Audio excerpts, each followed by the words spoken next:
மேற்கு வங்கத்தில் வெள்ளத்தால் பாதிக்கப்பட்ட மக்களுக்கு நிவாரணப் பொருட்களை வழங்க சென்ற பாஜக எம்எல்ஏ மற்றும் எம்பி மீது தாக்குதல் நடத்தப்பட்ட சம்பவம் அதிர்ச்சியை ஏற்படுத்தியுள்ளது.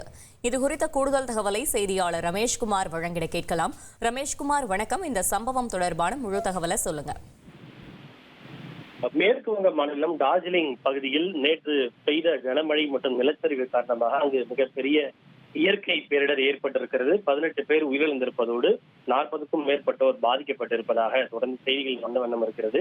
இந்த நிலையில் இந்த நகர்கட்டா என்கிற பகுதியில் பாதிக்கப்பட்ட மக்களை சந்தித்து நிவாரணப் பொருட்களை வழங்குவதற்காக பாஜக குழு ஒன்று சென்று கொண்டிருந்தது. அதில் மேற்கு வங்க பாஜக எம்எல்ஏ சங்கர் கோஷ் மற்றும் வடக்கு மால்டா தொகுதியை சேர்ந்த பாஜக எம்பியுமான ககேன் முர்மு ஆகியோர் பாதிக்கப்பட்டவர்களுக்கு நிவாரணப் பொருட்களை வழங்கி கொண்டிருந்ததாகவும் அங்கு வந்த சில கும்பல் இவர்களின் மீது தாக்குதல் நடத்தியதோடு இவர்களின் மீது கற்களை வீசியிருந்ததாக கூறப்படுகிறது. இதில் அவர்களுடைய வாகனத்தினுடைய கண்ணாடி உடைந்து கண்ணாடி சிதறல்கள் அங்கே சிதறி இருப்பதோடு பாஜக எம்பி ககன் முர்முவுக்கு பலத்த காயம் ஏற்பட்டிருக்கிறது. அவர் மற்றும் சட்டையில் ரத்தத்தோடு வலியக்கூடிய அந்த காட்சிகள் எல்லாம் கூட வெளியாகி சர்ச்சையை ஏற்படுத்தி இருக்கிறது. இந்த தாக்குதலை நடத்தியது திரிணாமுல் காங்கிரஸ் கட்சியை சார்ந்த குண்டர்கள் தான் என பாஜக குற்றம் சாட்டியிருக்கிறது.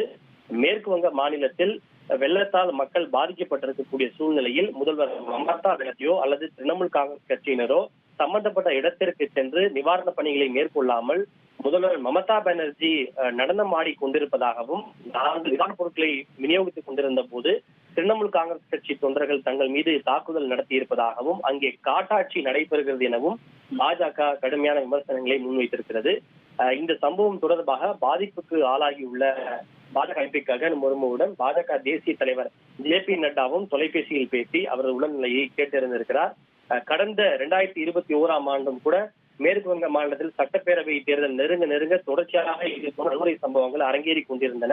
இந்த நிலையில் மேற்கு வங்கத்தில் அடுத்த ஆண்டு சட்டப்பேரவை தேர்தல் நடைபெற உள்ள நிலையில் தற்போது இதிலிருந்தே அங்கொன்றும் இங்கொன்றுமாக வன்முறை சம்பவங்கள் அரங்கேற துவங்கி இருப்பது பொதுமக்கள் மத்தியில் அச்சத்தையும் கவலைகளையும் ஏற்படுத்தி இருக்கிறது.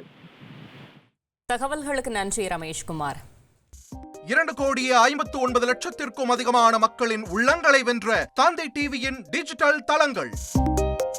1,22,00,000 யூடியூப் சப்ஸ்கிரைபர்ஸ், 46 லட்சம் ஃபேஸ்புக் ஃபாலோவர்ஸ், 22 லட்சம் இன்ஸ்டாகிராம் ஃபாலோவர்ஸ், 23 லட்சம் எக்ஸ் ஃபாலோவர்ஸ், 11 லட்சம் தந்தி ஆப் டவுன்லோட்ஸ், 35 லட்சம் வெப்சைட் மந்த்லி ஆக்டிவ் யூசர்ஸ்.